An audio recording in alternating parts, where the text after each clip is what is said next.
Dear students, Assalamu alaikum.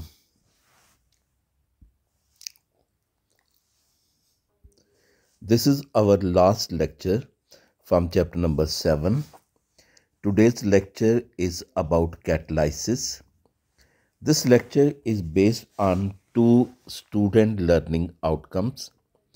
These learning outcomes state that explain the concept of catalyst and how they increase the rate of reaction by lowering the energy of activation. And secondly, interpret the reaction pathway diagram, including the presence and absence of catalyst. Students, इस lecture में आप ये learn करेंगे कि catalyst rate of reaction को कैसे increase करता है, that is by lowering the energy of activation. और इसको हम एक एनर्जी डायग्राम के जरिए वाजे करेंगे in the presence of catalyst and the absence of catalyst. Students, सबसे पहले हम ये देखते हैं कि कैटलिस्ट क्या है। कैटलिस्ट एक ऐसा सब्सटेंस है जो रेट ऑफ रिएक्शन को इंक्रीज करता है, लेकिन इस प्रोसेस के दौरान खुद कंज्यूम नहीं होता। कैसे कंज्यूम नहीं होता कि ये रिएक्शन के एक स्टेप में कंज्यूम होता है, यानी रिएक्ट करता है, लेकिन दूसरे स्टेप में ये रीजनरेट हो जाता है। तो इस वजह से जो है वो इसे केमिकल रिएक्शन के एंड पर इसको केमिकली अनचेंज फॉर्म में रिकवर किया जा सकता है। स्टूडेंट्स, अब हम देखते हैं कि आखिर कैटलिस्ट क्यों यूज़ किया जाता है। कैटलिस्ट यूज़ किया जाता है usually in the industries in order to increase the rate of reaction, to increase reaction rate। और जब रेट ऑफ रिएक्शन इंक्रीज होगा तो उससे क्या होगा, there will be increase in the yield, there will be increase in yield, यानी इसमें yield में इजाफा होगा। अगर कैटलिस्ट ना यूज किया जाए तो ऐसी सूरत में रेट ऑफ रिएक्शन को इंक्रीज करने के लिए हाई टेम्परेचर चाहिए।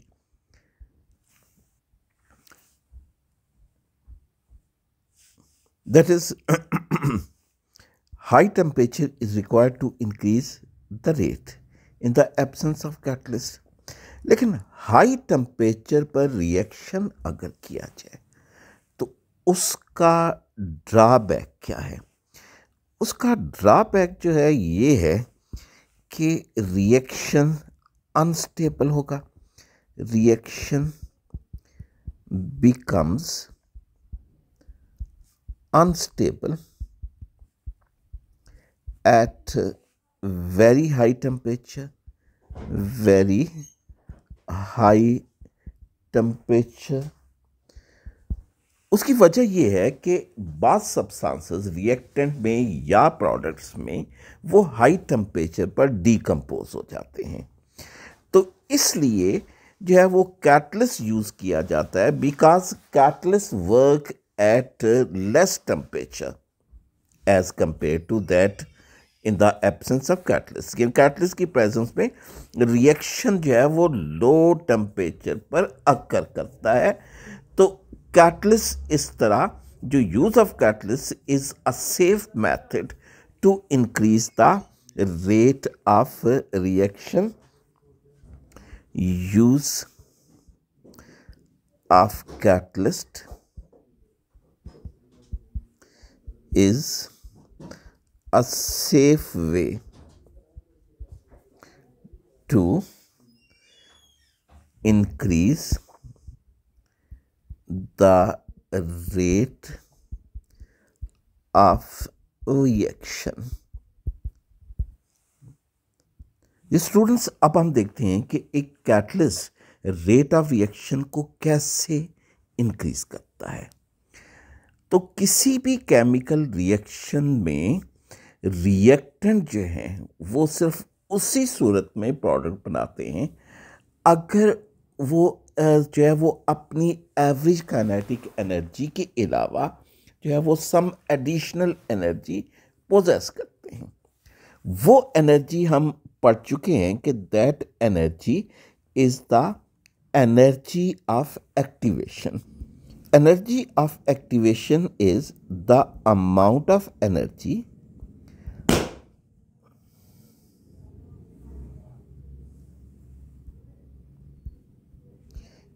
in addition to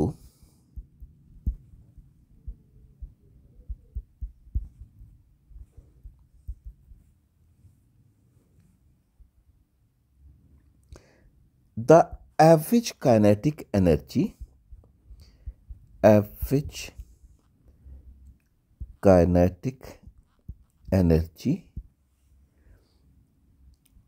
of reactants which is required to convert them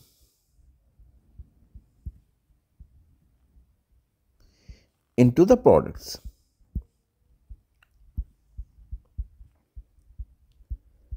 is known as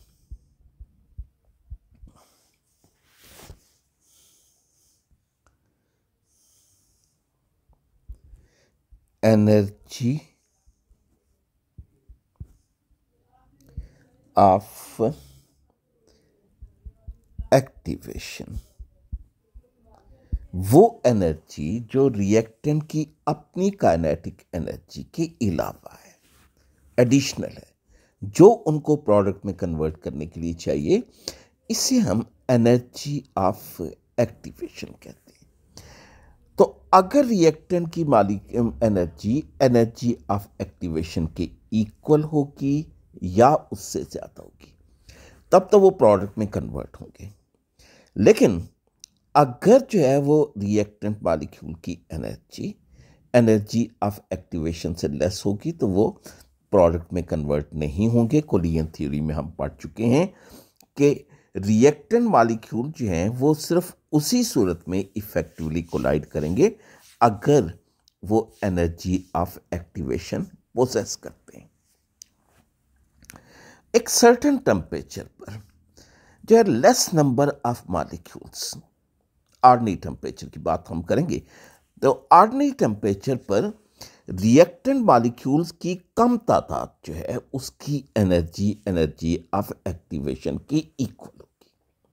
therefore at low temperature और ordinary temperature there will be less number of effective collisions और rate of reaction जो है वो low होगा। So less number of reactant molecules possess energy of activation for their conversion into the product at low temperature. So at low temperature, the reaction will proceed at the less or low rate of reaction.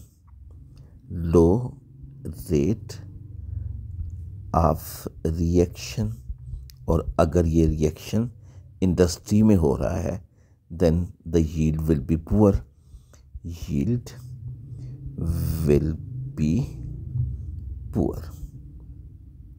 लेकिन अगर ये reaction जो है ये high temperature पर किया जाए, यानी अब यील्ड इंक्रीज करने का मैंने आपको बताया कि अगर हाई टेम्परेचर पर जो है वो किया जाए रिएक्शन, तो अब क्या होगा, there will be greater number of molecule will possess the energy equal to the energy of activation. So greater number of molecules possess the energy for conversion into product at high temperature, that there will be increase in the rate of reaction. Increase in rate of reaction. तो yield may increase, लेकिन अभी हम जो है वो पढ़ चुके हैं कि at high temperature, at sufficient high temperature, the reaction becomes unstable. इसका ड्रॉबैक ये होगा, reaction is unstable at very high temperature, तो हो सकता है हमें वो प्रोडक्ट जो रिक्वायर्ड है वो हासिल ही ना हो सके। तो रूम टेम्परेचर पर रेट एनर्जी जो है वो लेस एनर्जी है, मॉलिक्यूल की एनर्जी ऑफ एक्टिवेशन से कम है। हाई टेम्परेचर पर जो है वो मॉलिक्यूल्स की एनर्जी जो है वो एनर्जी ऑफ एक्टिवेशन की इक्वल तो हो सकती है, लेकिन रिएक्शन अनस्टेबल है। तो अब इसका मतलब ये हुआ कि हमने जो है वो एक अल्टरनेट वे देखना है रेट ऑफ रिएक्शन इंक्रीज करने का। वो कैसे? वो ये कि हम रिएक्शन पाथवे अब चेंज करेंगे। रिएक्शन पाथवे इस तरह हम चेंज करेंगे कि हम जो है वो एनर्जी ऑफ एक्टिवेशन डिक्रीज कर देंगे। तो रेट ऑफ रिएक्शन हम अब कैसे इंक्रीज कर सकते हैं?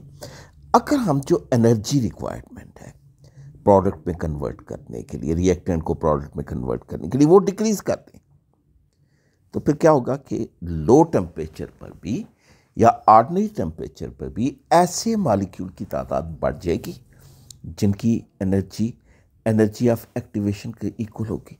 तो इस तरह हमारे पास जो अल्टरनेट वे जो रेट ऑफ रिएक्शन को इंक्रीज करने के लिए होगा वो क्या है? That is by lowering the energy of activation, bye lowering the energy of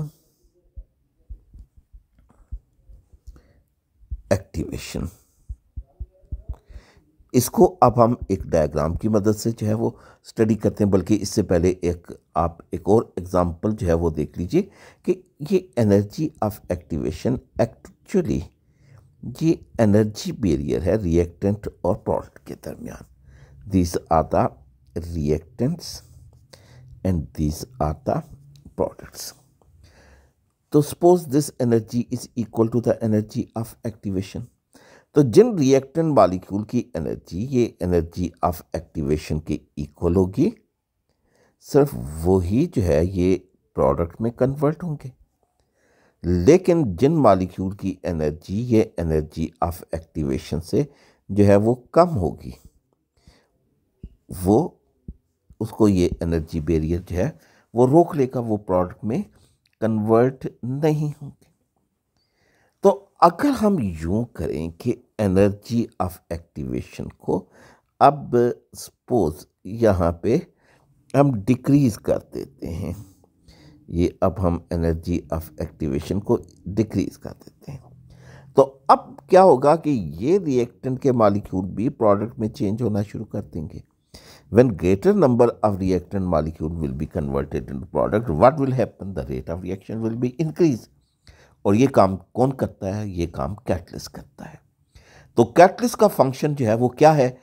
catalyst increases the rate of reaction by lowering the energy of activation. तो catalyst increases the rate of reaction by lowering the energy of activation। अब हम इसको एक diagram की मदद से study करते हैं। स्टूडेंट्स, ये आपके सामने एनर्जी डायग्राम है for the conversion of reactant into the products in the absence of catalyst. ये एनर्जी डायग्राम ये शो करती है कि this is the energy of activation. High energy of activation is required by these reactants for conversion into the products. Only those reactant will be converted into product that will possess this energy of activation. They will first form the activated complex and then will be converted into products. This is the energy difference between reactant and product, which is the enthalpy change. Reactant की energy state इस example में high है, product की low है, and this much energy will be released, so reaction is exothermic.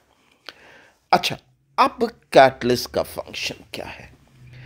Catalyst इस energy of activation को lower कर देता है।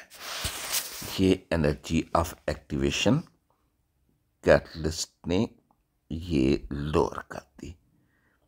This is the energy of activation in the presence of catalyst. इसको सपोज EA हम dash कहते हैं। तो अब न्यू रिएक्शन पाथवे क्या हो गया? न्यू रिएक्शन पाथवे को अब हम इस रेड कर्व से जाहिर करते हैं। नो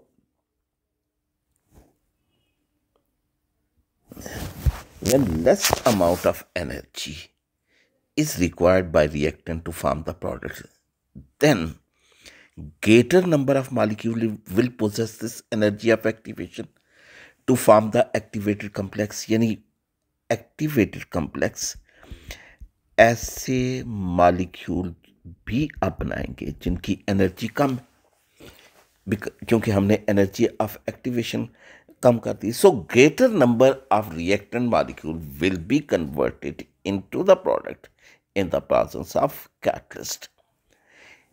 तो in this way catalyst increase the rate of reaction by lowering the energy of activation। तो यहाँ पे इस डायग्राम से एक और बात आप देख रहे हैं, वो ये कि कैटलिस्ट की प्रेजेंस में या एब्सेंस में जो एंथैल्पी चेंज है वो सेम है।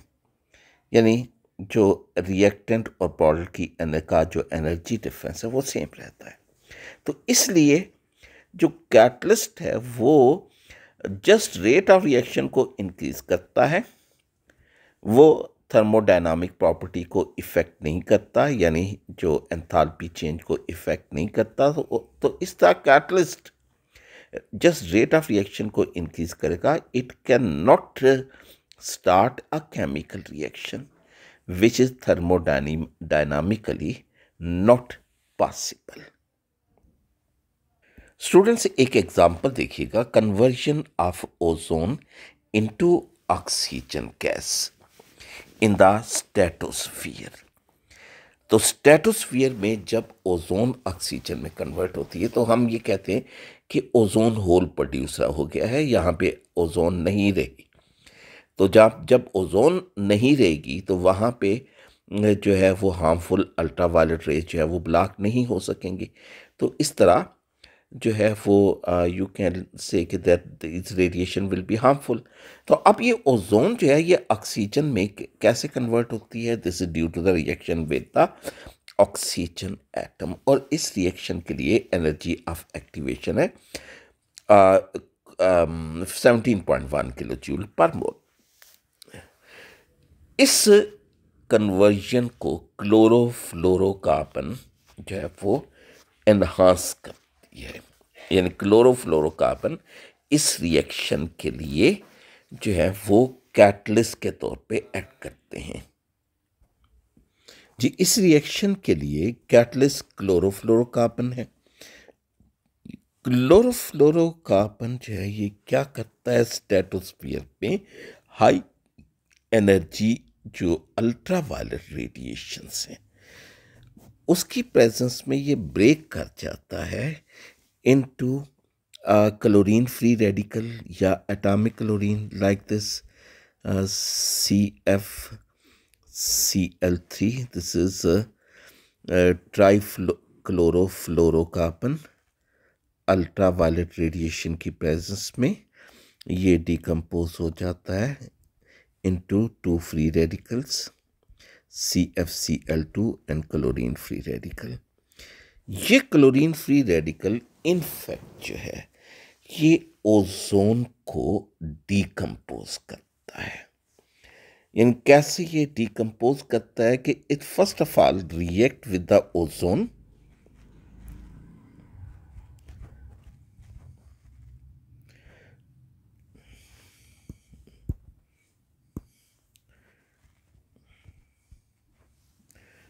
to form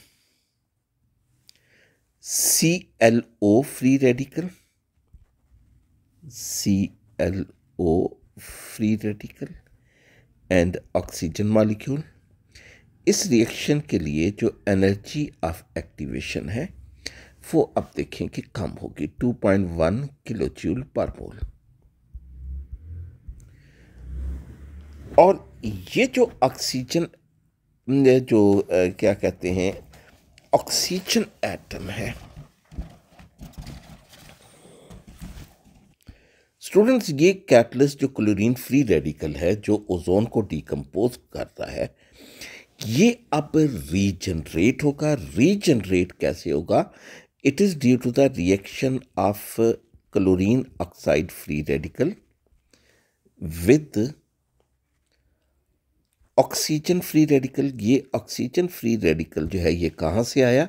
ये ऑक्सीजन फ्री रेडिकल जो है ये ऑक्सीजन मॉलिक्यूल की डिकम्पोजिशन होती है अल्ट्रावायलेट रेडिएशन की प्रेजेंस में, तो इसकी डिकम्पोजिशन से ये ऑक्सीजन फ्री रेडिकल प्रोड्यूस होते हैं। तो क्लोरीन जो ऑक्सीजन फ्री रेडिकल ये क्लोरीन ऑक्साइड फ्री रेडिकल के साथ रिएक्ट करके ये एक तो ऑक्सीजन का मॉलिक्यूल बनाएगा और ये क्लोरीन फ्री रेडिकल। इस रिएक्शन के लिए जो एनर्जी ऑफ एक्टिवेशन है, ये पहली एनर्जी ऑफ एक्टिवेशन को EA1 के, दूसरे को EA2, this is equal to 0.4 kilo joule per mole. और ये जो क्लोरीन फ्री रेडिकल रीजनरेट हुआ है ये जो है वो मज़ीद ओजोन मॉलिक्यूल को डिकम्पोज करेगा। तो इस तरह अगर आप इन दो रिएक्शंस को अगर कंबाइन करें तो आपके पास नेट रिएक्शन जो है वो क्या आ जाएगा? ये chlorine oxide free radical ClO free radical produce हुआ, रिएक्ट कर रहा है, इसको कैंसिल कर दें तो जो है ये क्लोरीन फ्री रेडिकल ये भी कैंसिल हो गया। तो नेट रिएक्शन जो है ये क्या आ गया? This is the reaction of ozone with oxygen free radical और atomic oxygen to form 2O2। तो ओवरऑल एनर्जी ऑफ एक्टिवेशन कितनी आ गई? It is equal to 2.5 kilo joule per mole. तो ये डाटा क्या शो कर रहा है? ये डाटा ये शो कर रहा है कि अगर जो है वो कैटलिस्ट नहीं है, क्लोरोफ्लोरोकार्बन की एब्सेंस में, इस रिएक्शन के लिए यानी ओजोन की ऑक्सीजन में कन्वर्जन के लिए एनर्जी ऑफ एक्टिवेशन ज़्यादा है, यानी less number of ozone will be converted into oxygen in the absence of catalyst. लेकिन जो है वो कैटलिस्ट की प्रेजेंस में अब एनर्जी ऑफ एक्टिवेशन बहुत कम होगी, 2.5 किलो जूल पर मोल, जिसके नतीजे में ओजोन की ऑक्सीजन में डिकम्पोजिशन इंक्रीज कर जाएगी। और इसको भी अब हम एक एनर्जी डायग्राम की मदद से देखेंगे। स्टूडेंट, ये energy diagram in the absence of catalyst the energy of activation for the conversion of ozone to oxygen molecule due to their reaction with the oxygen free radical। ये catalyst की absence में energy of activation 17.1 kilo joule per mole, जबकि catalyst की presence में energy of activation जो है ये decrease कर जाती है। और दूसरी बात ये कि रिएक्शन जो है वो अब 2 स्टेप में अकर कर रहा है। तो फर्स्ट स्टेप की एनर्जी ऑफ एक्टिवेशन आप यहाँ पे देख रहे हैं 2.1 किलो जूल पर मोल, और सेकंड स्टेप के लिए energy of activation 0.4 kilo joule per mole. क्योंकि फर्स्ट स्टेप की एनर्जी ऑफ एक्टिवेशन ज़्यादा है तो first step is the rate determining step. तो इस तरह स्टूडेंट्स जो कैटलिस्ट है it increases the rate of reaction by lowering the energy of activation. Allah Hafiz students.